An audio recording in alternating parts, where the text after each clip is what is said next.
안녕하십니까. 돈키호테 2권의 38장에 이런 문장이 하나 나옵니다. 깐다야라는 유명한 왕국으로 말하자면 고대 세일란인 트라포바나와 남해 바다 사이 꼬물인 곤마루에서 두 마장쯤 더 떨어진 곳에 있는 왕국입니다. 그것은 깐다야에서 온 여인들이 한 말이죠. 그중에 이제 백작 부인이 시녀들과 같이 오게 되는데, 이들은 깐다이에서 마법에 걸려서 긴 수염을 하고 돈키호테를 찾아오게 됩니다. 그래서 돈키호테를 깐다이로 모셔가야지 마법에서 풀릴 수 있다고 생각하고 공작 집 마당에서 나중에는 이제 돈키호테와 산초가 목마를 타고 하늘을 날아서 깐다이까지 갔다 오는 그런 이야기가 있는데요. 그 깐다이에서 온 백작 부인이 자기 깐다이 왕국을 설명하면서 이렇게 얘기한 건데, 고대 세일란인 트라포바나와 남해바다 사이에 있다. 첫째. 거기서 이제 고대 세일란인 트라포바나는 사실 지금으로 말하자면은 스리랑카 실론섬을 얘기하죠. 서양 사람들한테 세스탕 동쪽의 끝은 인디아였고, 인디아 오른쪽에는 트라포바나가 있었습니다. 이 트라포바나는 돈키호테에서는 이렇게 쓰고 있지만 실질적으로 서양인들한테는 타프로바나였죠.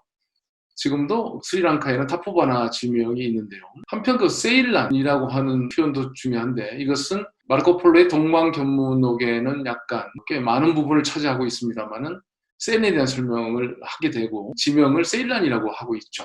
그래서 이제 칸다야라고 하는 유명한 왕국이 어디쯤에 있다? 실론섬과 남해바다 사이에 있다. 그 먼 바다죠. 이 남해바다는 것은 인도 밑에 바다를 얘기하는 거겠죠. 아니면 이제 추가한다면은 저 남극 바다라고도 얘기할 수 있고, 그 사이에 칸다야가 있다라고 얘기했는데, 거기에 또 덧붙인 말이 코모린 곤마루에서 두 마장쯤 떨어진 곳에 있다고 얘기한 것입니다.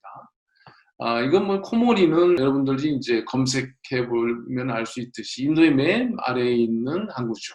이 코모린에서 두 마장을 간다는 것은 한 마장이 여기서 마장이라 했지만 이제 말로 가는 거리죠. 그 레구아스라고 하는데 4.8km 정도가 된다면은 두 마장이라고 하면은 거의 한 대략 10km 정도가 되는 것이죠. 그런 차원에서 지금 위에서 깐데라고 하는 왕국의 위치가 세일란, 그 타프로바나, 트라포바나와 남해 사이라고 얘기했으면서 동시에 그 콩무린에서 10km밖에 떨어지지 않다고 하니까 어떤 사람들은 칸다야 왕국의 위치를 스리랑카라고 얘기하는 사람도 있습니다만, 실제 칸다야는 필리핀의 세부에 해당합니다.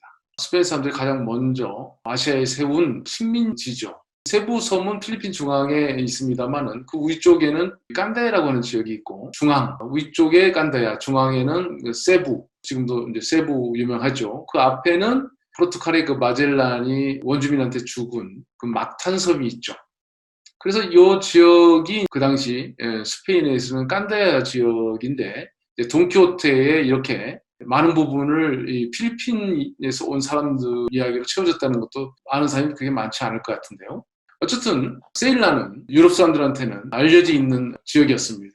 그 마르코폴로의 동방견문록에는 다음과 같이 설명 나오는데요. 세일란은 거대한 섬이다. 이 섬에는 한 높은 산, 아담봉, 지금도 아담봉이라고 지금도 알려져 있습니다만은 아담봉이 솟아 있는데 험준한 바위산이 있다. 그런데 이 산 꼭대기에 우리 조상인 아담의 무덤이 있다고 한다. 적절한 표현을 한다면 사라센 사람들은, 여기서 사라센이라면 과거 서아시아 사람들을 지칭합니다만은 일반적으로 이슬람 교도라고 생각하면 될 것 같아요. 이슬람 교도들은 이것을 아담의 무덤이라고 부르고, 우상 숭배자, 마르코폴로 동방견문록에서 우상 숭배자는 불교도를 얘기하죠. 불교도들은 그것을 석가모니 보르칸의 무덤이라고 주장하고 있다라고 나옵니다. 여기서 또 재밌는 일이 하나 벌어지는데요. 1375년에 나온 아브라함 크레스케라고 하는 사람이 그린 아틀라스 카탈라는 게 스페인에서 나온 지도죠. 여러분도 아시다시피 유럽 사람들, 서양 사람들한테 서쪽 끝이 있고 또 동쪽 끝이 있는데, 동쪽 끝은 말씀드린 것처럼 인도와 스리랑카라고 본다 하면, 아랍 사람들한테의 동쪽 끝은 이미 잘 알다시피 당나라, 신라, 뭐 일본까지도 아우르는 그러한 동쪽 끝이 넓었죠.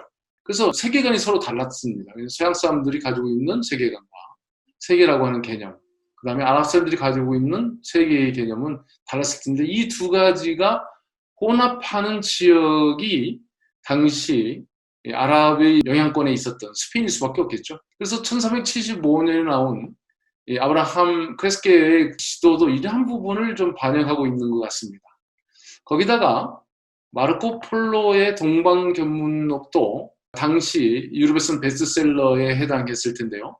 동방견문록에 나오는 여러 지역들, 그것은 인도를 넘어서 많은 지역이 동쪽에 중국, 우리 한반도, 일본까지도 얘기하니까요. 이런 것들이 동쪽에, 인도 동쪽에 있다는 사실이 이제 포함되면서 서양 사람들한테는 세계관은 넓어졌지만 좀 혼동스러운 그런 상황이 되겠죠. 또 나중에는 이제 이게 콜럼버스의 아메리카 발견과 지리상의 발견, 이런 것들에 의해서 세계가 더욱더 이제 넓어지게 된 것인데요. 어쨌든 이 세계의 남동쪽 끝에 대한 관심, 중요한 화두가 된 것 같습니다. 그 세계의 남동쪽 끝은 인도였죠. 그런데 이제 이것이 마르코 폴로의 동방견문록 보면은 그게 아니거든요. 직방구가 또 있어요. 일본이라는 데가 있어요. 그래서 중국이 있고 거기서 이제 원나라가 있고 그 다음에 친해 중국 바다가 있고 그 넘어서 직방구가 있어요. 그러다 보니까 인도에서 한참 멀어졌죠. 그러다 보니까 지도에서 보면은 이런 표현이 있는데요. 세계의 남동쪽 끝에 있는 트라포바나 섬에는 거인이나 식인종, 흑인과 같은 혐오스러운 인종들이 살고 있다. 이렇게 되어 있죠. 그런데 여기까지는 이해를 할 수 있습니다만은 타타르인들에 의해 데카울리지라고 부른다. 이 섬을 갖다가요. 트라포바나를 데카울리라고 부른다는 거예요. 그러니까 우리가 스리랑카 실론섬을 데카울리라고 부른다. 근데 아시다시피 카울리, 그러니까 마그로 까울리라고 써 있는데요. 이 까울리, 그 다음에 까르리, 카울리, 까올레는 어디입니까? 고려죠. 고려를 이렇게 불렀죠. 여러 가지 이름을 불렀는데요. 마르코 폴로 동방견문록에도 카를리 이렇게 나오기도 하죠. 까올리라고 나오기도 하고 이게 중국 사람들이 불렀던 대로 이제 이름을 붙였던 것인데요. 이곳은 인도 끝에 있는 섬으로 이것도 맞죠. 인도 끝에 있는 섬으로서의 스리랑카 실론섬도 맞지만 1년에 여름과 겨울이 2번씩 있으며 황금과 보석이 넘쳐난다. 이 표현은 어떤 의미에서는 마르코 폴로가 얘기하는 이 친해 바다를 얘기할 수도 있습니다. 왜냐하면 그 작품을 동방견문록에 보면은 이제 일본 원정할 때 바람에 대한 이야기가 나오거든요.